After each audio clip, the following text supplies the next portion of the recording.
Bonjour à toutes et à tous. Je dis merci à mon Dieu qui m'a gardé pour vous cette semaine et à vous aussi, mes abonnés et tout ce qui mettent leurs commentaires. Je vous dis merci. Et aujourd'hui, je vais vous raconter une histoire d'une dame. Cette dame, à l'époque, elle est encore fille, mais maintenant, elle est une dame, une grande dame forte. La dame, elle vivait avec son père et sa mère. Mais comme ses parents n'étaient pas des mêmes villages, et la famille de son père, ils ont dit, il faut que toi tu quittes cette femme. Le mari, il a dit, mais non, moi je ne peux pas quitter ma femme et ma fille, j'ai déjà fondé une famille. Ils ont dit, mais non, il faut pas faire ça, dans notre village, c'est pas comme ça, toi, il faut que toi tu quittes cette femme. Et le monsieur, il a quitté, il a pris sa fille. Il a refait encore la vie avec une autre dame. Il commençait à avoir d'autres enfants. C'était bien avec sa belle-mère. Mais quand il a commencé, sa belle-mère a commencé à avoir encore d'autres enfants. C'était vraiment un calvaire pour la fille. Et la fille, elle était comme une boniche dans cette maison. Et la dame, elle a dit, oui, tu peux pas mettre, la belle-mère de la fille, elle a dit, mais non, elle a dit à son mari, non, tu ne le mets pas dans une école bien, tu le mets comme ça, tu le laisses à la maison, il va faire des ménages parce que pour elle, c'est les ménages, ça lui va bien, tout là. Et la fille, elle disait à son père, mais non, moi je ne suis pas une idiote, tout le temps, si tu n'es pas là, ma belle-mère me fait ceci, fait cela, je mange à la cuisine comme une boniche. Et son père, il était vraiment à haut niveau. Elle travaillait dans un bureau, elle gagnait beaucoup d'argent, et sa propre fille qui souffrait, et ses demi-sœurs et frères, ils étaient vraiment bien, mais la fille, c'était comme une boniche. Sa belle-mère la maltraitait tout le temps. Et un jour, elle a dit à sa mère, à sa belle-mère, maman, tu vois, chez nous, comme ça, on dit pas ma belle-mère, on dit c'est ma maman. Elle a dit, maman, il faut que moi, je dois aller voir ma mère, donc sa mère biologique. Sa mère, elle a dit, ben oui, va-t'en, parce que moi, je t'aime pas, nanani, nanana. Et la fille, elle est partie.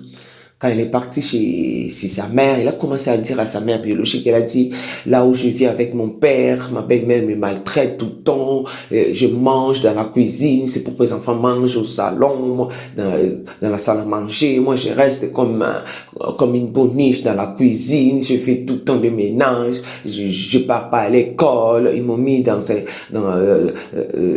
un atelier pour que je prenne la couture. Tu vois, vous voyez chez nous, donc en Afrique, quand t'es pas intelligente, on te met dans un atelier parce qu'ils croyaient que travailler dans un atelier, faire de la couture, c'était vraiment une fille délaissée, une fille idiote qui ne sait même pas. Donc, or, ici en Europe, quand on voit la couture, vraiment, non, c'est waouh! Et donc, c'était ça. Et la fille, elle est partie, c'est sa mère, elle a commencé à dire à sa mère. Heureusement, sa tante, elle était là, donc la sœur de sa mère. Elle a dit, mais non, tu rentres plus, je dois t'amener chez moi. Et sa tante l'a amenée chez elle. Et la fille a commencé à étudier, la fille, c'était à 18 ans, tout de suite là, elle a présenté son bac. Tout d'un coup, il avait un monsieur qui est tombé sur la fille. Quand il est tombé sur la fille, il a dit, bon, moi, je dois, tu seras ma femme, hein, je dois faire pour toi, tout là, je dois te rendre heureuse. Parce que la fille, elle a raconté l'histoire à son petit copain. Donc, ce petit copain, il a dit, ben, d'accord, tu seras une femme heureuse, je veux que toi oublies tout ton passé, donc, tu seras vraiment heureuse avec moi. Et son petit copain, comme il était vraiment bien, il vivait bien avec sa petite copine.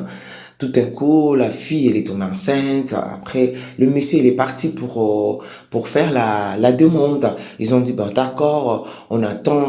Vous voyez, chez nous, en Afrique, si tu es enceinte, on peut pas, donc, on ne peut pas prendre de l'argent.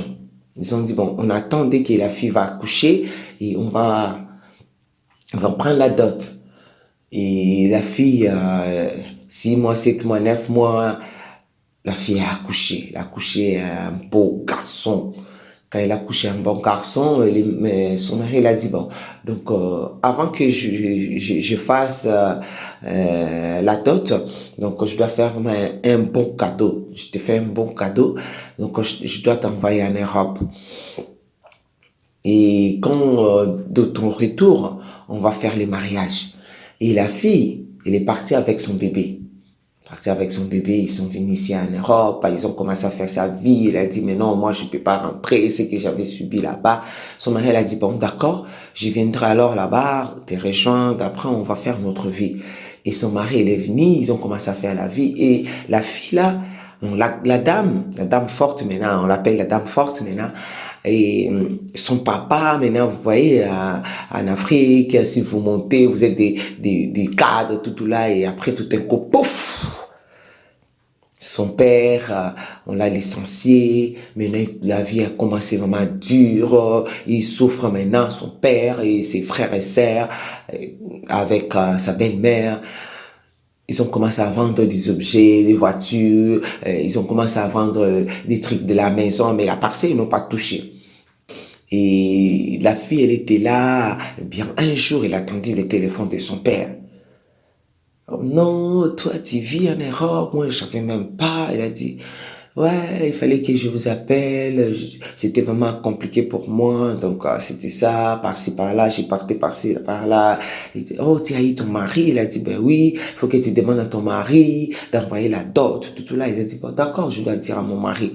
Et la fille, elle a dit, bon, non, non, là, je suis en train de faire des trucs, je te rappelle après. La fille, elle a raccroché à son père. Après, elle a appelé sa mère. Elle a dit, mais qui a donné mon numéro? Sa mère, elle a dit, mais non, c'est ton père biologique. Et tu sais, si tu fais pas ça, ça sera dur pour toi et tes enfants, même ton mari. Donc, il faut que toi, tu fasses ça, c'est ton père. La fille, elle a dit, bon, d'accord, mais tu sais ce que mon père m'a fait subir. Il a dit, ben oui, mais c'est ta belle-mère qui a fait ça, mais c'est pas ton père. Et la dame, elle a dit, bon, d'accord, elle a dit à sa mère, d'accord, donc j'ai compris, je dois faire quand même un effort, malgré ils m'ont maltraité, je dois faire un effort, c'est mon père. La fille, elle a commencé maintenant à envoyer un peu d'argent sur son père, et sa belle-mère, elle a dit, tu me pardonnes, il a appelé au téléphone, il a dit à sa belle-fille, j'ai compris ce que je t'avais fait, tu es maintenant ma maman. Ils ont commencé maintenant à dire à la fille là, ils ont dit, la fille qui était vraiment idiote, qui n'était pas intelligente, qui va aller faire de la couture. Maintenant, on l'appelle maintenant maman.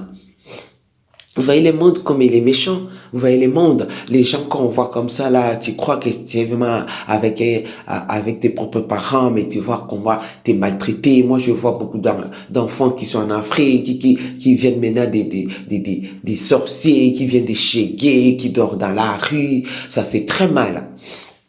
Et la fille, elle a dit à son mari, il faut que tu fasses quand même un effort, tu envoies de l'argent chez mes parents. Ils ont commencé à faire leur vie. Tout d'un coup, on l'a appelé encore. Non, tu sais, ta belle-mère, vraiment, elle est malade. Elle a dit, oh, ma belle-mère, elle est malade. Moi, je dois envoyer l'argent. Moi, je ne peux pas. Son mari, elle a dit, mais non, il faut pas faire des mal dans le mal, donc il faut pas rendre le mal animal. Donc, toi, tu es une personne qui est bien, donc tu vas faire du bien. Tu dois envoyer l'argent de auprès de ta belle-mère pour qu'elle prenne les médicaments, pour qu'elle achète des trucs, pour qu'il va voir les médecins. Elle dit, bon, d'accord.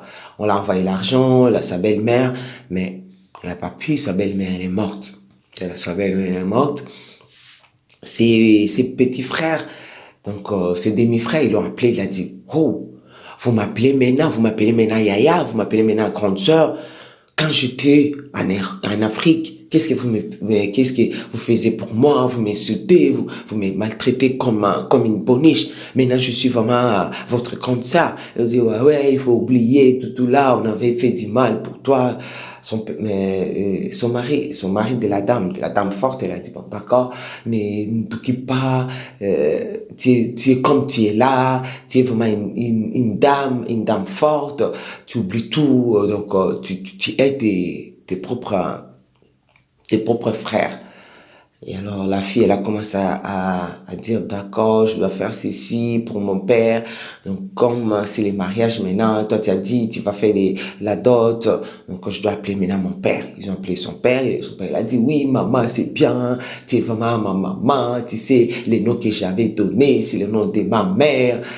La fille, elle a dit, non, papa, il faut oublier tout, je sais. Et tu vois, maintenant, son père, maintenant, il a la honte de ce qu'il avait fait à sa propre fille. Donc, sa fille est née, ce n'était pas bien. La fille, maintenant, a commencé à aider son père.